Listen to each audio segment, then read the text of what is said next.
Scene 34. Pad Talk. The turnover this quarter has escalated 3.27% more than the previous one. 18% of the total profit came from the art gallery in Phuket, which is 95% complete. The remaining task is to deliver the project by next week. The slowest project is the hotel in Shangdao due to the transportation problem from the storm at the beginning of the month, which cut off the road. In the PNP meeting room on the top floor, Manop is summing up the work progress of the last quarter on the big projection screen. This place is familiar to me. It's been over a year since I followed my dad into meeting rooms and became his secretary when I just graduated, writing minutes. The chiefs of each department are sitting on both sides, but the MD seated at the head of the table is different now. I tapped the ink pen on the table, watching the numbers that mark the company's improvement during the past 3 months with scrutiny. What's wrong with the project in Konkan? It's not progressing. The heavy rain. They can't apply cement. Routine. The heavy rain existed way before our company was founded. Can't we do anything about that? Don't we have to close our business every rainy season then? I eye the responsible people and sigh. Go back and check if it's because of the rain or because the inspectors didn't examine it on site. I've received the GPS report of the cars we lent the building contractor. Some days they came to work at almost noon. Be strict with your workers. We have the project in Nakon Ratosima next month, coming next. Now, moving on. The slide changes. My dad visits the company from time to time to attend important meetings. He takes a position of a consultant, but he no longer takes charge of any project. Our relationship is slowly getting better since our last fight. It actually improves a lot every time PNP appears to be one of the most outstanding construction companies on the ranking list. Mr. Pat, you have a meeting with ITEL Corp regarding the W's building in room 905 at 1 o'clock. Mr. Donopan's secretary called and said they had an urgent business. They will send someone else to meet you instead. Okay, I say, taking the document from the older secretary. I read the details briefly and raise the record. I need more time to go over this. The marketing department would like a response before 1 o'clock. Okay, could you tell Shu to drive my father home? I plan to give him a lift myself, but it seems impossible now. Yes, will you have lunch here? I'll order it for you. Order something simple, please, I say, and walk into my office. Huge piles of documents scatter everywhere. I swear I have a maid tidy this place up almost every day. I exhale and gather some files together to make room for the new document. Won't you eat at home? The door of the executive room is opened. The middle aged consultant leans on the door with his arms crossed over his chest. I turn to look for a second before bending back down. I have an urgent task. Aren't you working too hard lately, Pat? No, Dad, I deny. I think I'm doing well. It's the nature of the last quarter. Very well. Your mom's worried, though. I nod, acknowledging his words. I look up again when the silence takes over. There's something in the way Dad looks at me. He never says he's proud of me or worried about how I work too hard, but it all reflects in his eyes. Chu will drive you home. I'll hurry and go back in the evening. Pat, yes? I heard the son of that family has graduated. I mumble a response. Dad always avoided the topic of my relationship with Pran. However, he knows everything ever since I flew to England to see my lover last year. We've kept in touch through phone calls and texts, and I visited him every once in a while. Plus, my parents never stepped in my way like before. Will he take his father's place? I don't know. Besides, he's not coming back soon. He probably stays there to travel for a while. Just don't mess things up together. Dad, I release the files and get up. The middle aged man stops in place when he is about to leave. As I fold my hands over my chest to show him my respect, he remains reticent as always. Thank you. I'm not happy about it, Dad says in a low voice, reserved. He looks fed up, but it is also a gesture of a prideful man surrendering to his only son's stubbornness and resolution. But you've proved that you're mature enough.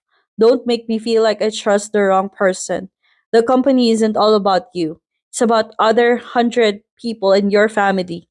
If you're going to date him openly when he comes back, I don't care. Just don't let it affect your work. You're not a kid anymore. With all these responsibilities on your shoulders, you can't be selfish like before. I know. I pause, then I say what's on my mind. Thank you for trusting me, Dad. The door of the executive room is closed, and I smile to myself alone. I keep my relationship with Pran as simple as possible. We contact each other when we have time and never disturb one another during busy times. Our relationship is more mature than when we were students. He sometimes doesn't pick up my calls nor reply to my texts, which is absolutely normal. The only thing that bothers me is Pran's cousin. It's not jealousy. I mean, as Pran and I are apart, someone there stays by his side. I'm just a little envious that I never had a chance to take care of Pran as much as him. Well, I know Pran won't change his mind as long as we keep in touch like this. I end the call after Nida informed me that Uncle Pokorn would like to reschedule the meeting tomorrow to today at 7 p.m. at the restaurant in the suburbs, pretty far from the company. I have to suddenly turn on the blinker on my way home in this European car. After I mustered up my courage to negotiate with the president of SR Corp in person at the time, the collaboration between PNP and SR Corp is slowly heading in a better direction. It's not like they have to think of us first when obtaining projects requiring a joint venture. Nevertheless, we're obviously one of each other's choices to join hands and receive bigger projects. Bar, can you tell mom I won't have dinner at home today? I call my sister, knowing mom wouldn't have picked up. Par is the easiest to reach out in our family. Oh, yeah? What's the matter? You said you'd eat with us at noon. An urgent business. It's nothing. I'll buy you some snacks later. At this rate, you won't even have time for Pran when he comes back. My sister's playful voice makes me laugh. Par spends more time at home during the school break. Ever since I started working, I don't really have time to take care of her. Dad decided to buy her a car, and she chose a tiny eco car. She rarely stayed home for a while after that. Despite my worry, I told myself over and over each day that my sister had grown up. Of course, I'll have time for him. I gotta drive. Go home once I'm done. Alright, don't forget my snacks. I promised before hanging up. The sight of the traffic in the city makes me sigh. The big round sun has set. I don't know if Pran is missing me the way I am missing him right now. Uncle Pokorn and I have meetings outside not very often. We sometimes meet up at restaurants at noon on busy days. If the meetings take long until the evening, we usually have dinner with other employees afterward. It's rare for us to make appointments to bond or discuss undisclosed matters about unofficial project resources. Uncle Pokorn chose the fancy Thai restaurant. Most customers are foreigners or familiar faces in the industry. I tell the waiter my name, then the worker with the bow tie leads me to the other side of the restaurant, the outdoor area decorated with a garden and refreshing fountain. The music is mixed with the clattering sound of cutleries. Nida had ordered the food. The menus are usually the president's favorites, and have some out of courtesy. If it's not to my liking, I just find something else to eat after we're done with our business. Would you like us to serve the food right now? I eye my watch. It's time. Yes, please. Make it ready for my guest. The waiter excuses himself while I check the email Nida sent me. The content is the additional details regarding the project PNP and SR Corp will be bidding together as a joint venture by the end of the next month. The wonderful aroma of food reaches my nose. When the dinner is served, I raise my gaze and see all my favorites, not Uncle Popcorn's as usual. Did my secretary order these? Yes, sir. The waiter replies, placing each dish on the glass table. I dial Nida's number right away, but the chair opposite me moves first. Looking up, the person before me isn't the one suddenly rescheduling the meeting. Brad? Don't like the food? The new guy asks casually, but I catch the amusement glistening in his eyes. His lips curl up as he sips the water. It's boiling hot here. How did you come? And when? Why didn't you tell me so I could pick you up at the airport? It wouldn't be a surprise then. I tense up all my facial muscles to stop myself from grinning too hard. I drank the water and turned away. What a liar! You said you'd be back at the end of this month. Don't lower your voice and pretend to be mad. Fran kicks my leg under the table. Just like that, my indifferent mask falls off. Damn, he stirs my feelings as he likes and still sees through me. Just admit that you're happy. You've never been reserved. Is it because you're DMD now? Oh, Fran! I whine like I always did. I laugh and give him the brightest smile I've ever put on this year. The owner of the name just smiles, but his eyes show how much he's missed me without hiding. I'm so happy. Still, you should have told me. What's with this surprise? What if I had a heart attack? I'll give you CPR. Pran lifts his eyebrow mockingly. I look down and laugh. Then I raise my eyes and to take in his face. Come here. No. Fran, don't be naughty. You've already been a bad boy. So what? Are you sick of me? How is that possible? I'm the one going to him as it turned out. I step close enough to give him a hug. I hold Pran in both of my arms. I miss you so much. Well, don't you have anything good to say to me? You're fucking amazing for convincing my dad to do business with you. I told you about that. I didn't expect there would be so many collaborations. Pran returns my hug in his seat. I bend down and put my nose in his hair. His scent is vivid and clear. No matter how many years have passed, it remains the scent that puts me at ease and turns me to Pat, who has nothing on his shoulders. I have something to discuss with you. What is it? The company. Before Pran can finish, I tighten my embrace. Can we not talk about work right now? We haven't seen each other for about a year. Pran chuckles. He pauses before continuing tenaciously. But both companies became partners despite the past conflict. Do you also want to be a partner in another term? I loosen my arms automatically and stare into his eyes. Pran smiles, not acting like this is just a joke. I'm sorry, I've left you here for a long time. And now that we've reunited, I'm talking to you in someone else's stead. Hmm? Dad sent me to discuss it with you. Without answering, I leaned down and kissed the red lips that kept saying those heart fluttering words. I savored the long overdue kiss and our yearning touch. Our table is moderately secluded, fortunately, so this expressive action doesn't make him uncomfortable, judging from the way he responds to my kiss so willingly. Get to the point! What did your dad want you to discuss? Pran grins and tilts his head slightly. He'd like to know if you want to be our partner in something else besides work. And what is that, Mr. Parahul? His son's life partner.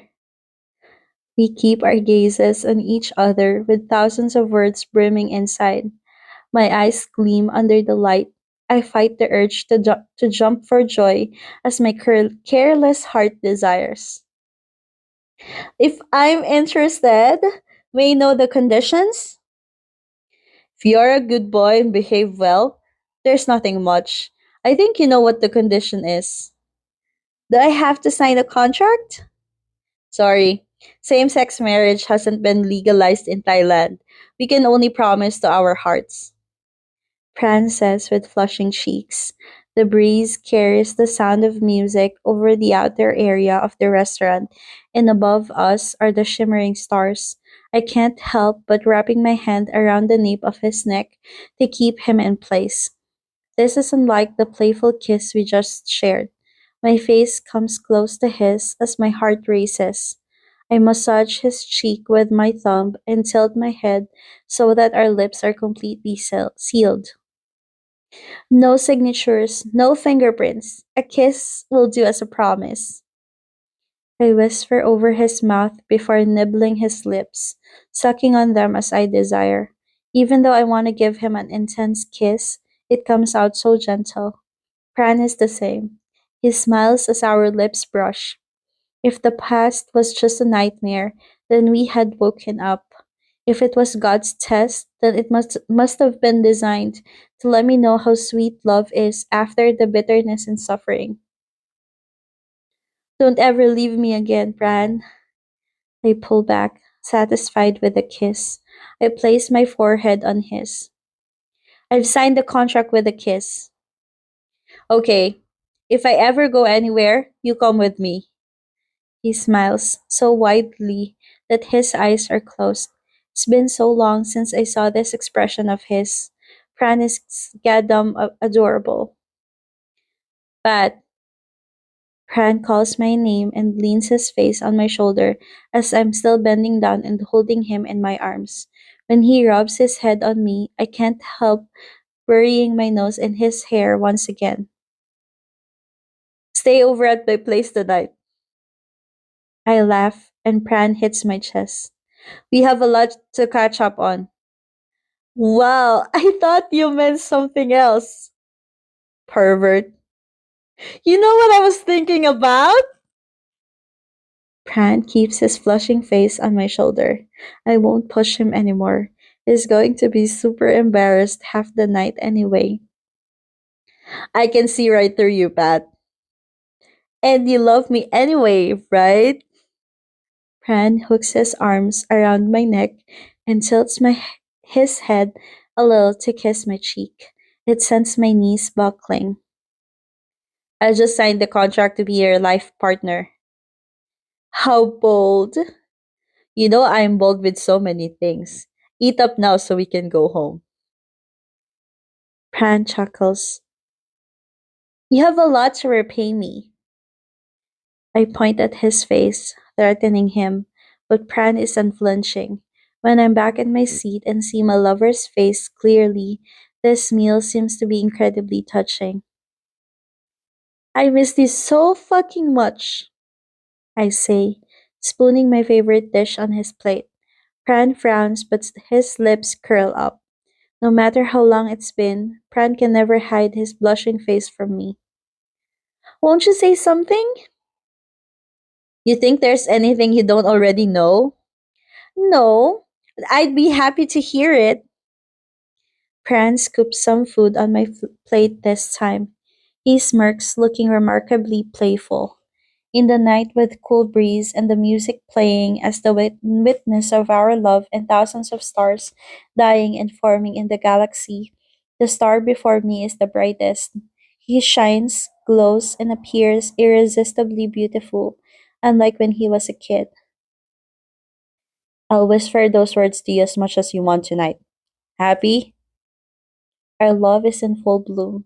We've proved that it's not a sin. From now on, whether it's out in the open or behind the scenes, we no longer have to fake it. My face is flushing red. We fall into silence, too shy to meet each other's eyes after those words. We're surrounded by noises, yet I can only hear the thunderous pounding of my heart, and I'm sure Pran's heart beats the same rhythm because when our eyes meet, We laughed softly to cover our embarrassment. The end. End of scene 34.